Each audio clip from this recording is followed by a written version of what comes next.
जय हिंद दोस्तों, मैं आपके लिए कक्षा 10 की विज्ञान का पाठ्यक्रम समझाने जा रहा हूं। आप इसमें देखिएगा कि मैं इस तरह समझाऊंगा ताकि आपके 99% अंक आ सकें और ज़्यादातर बच्चों के अंक साइंस में ही कम आते हैं। तो वीडियो को पूरा देखिएगा। मैं जो चीज़ें बताऊंगा वो ही अधिकांशतर एग्ज़ाम में पूछी जाती है। वैसे तो पूरा ही सिलेबस पढ़ लेना चाहिए ताकि आगे चलकर कभी कंपटीशन की तैयारी करें तो कोई परेशानी ना हो।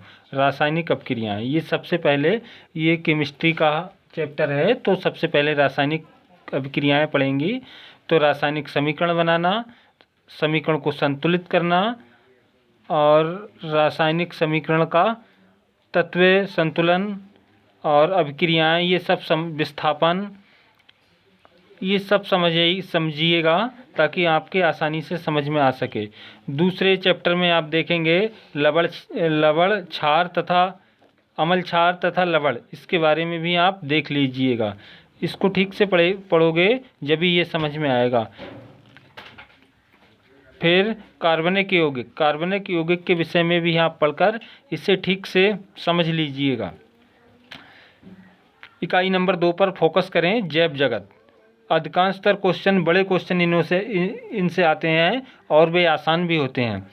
तो इसमें सजीव पौधे, जंतुओं का पोषण, जंतु और पौधे के पोषण के विषय में पूछेगा।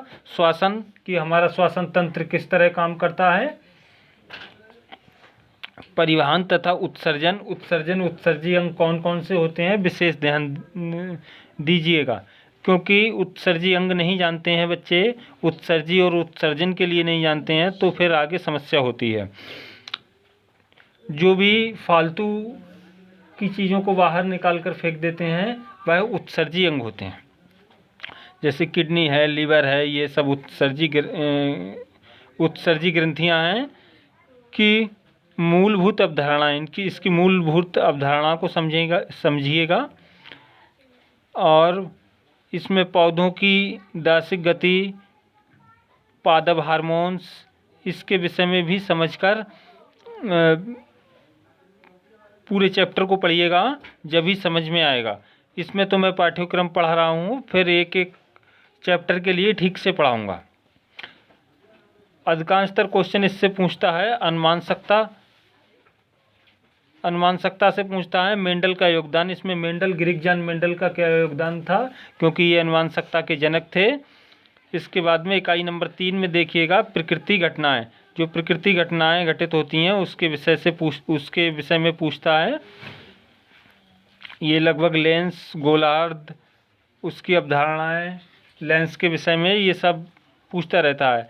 ज़्यादातर पूछता है विद्युत प्रभाव से। विद्युत प्रभाव में आप ठीक से पढ़ लेंगे। विद्युत धारा पर फोकस करेंगे। ओम का नियम क्या होता है, इसका प्रतिरोध को पढ़ लेंगे तथा एक एक क्वेश्चन को देखते चलिएगा और उनको दोबारा से दोहराओ। एक बार पढ़ लो फिर दोबारा दोहराओ, जब भी ठीक से समझ में आएगा।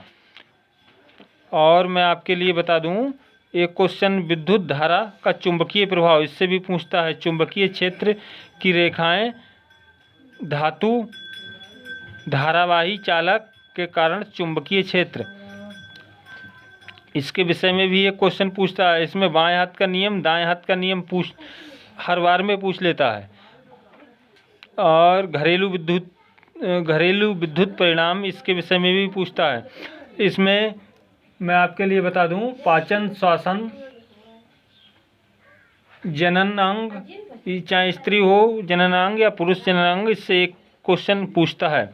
और भौतिक विज्ञान में देखिएगा, ज़्यादातर उत्तल लेंस, अवतल लेंस के विषय में पूछता है तथा दूर दृष्टि दोष, निकट दृष्टि दोष, इसके विषय में पूछता रहता है।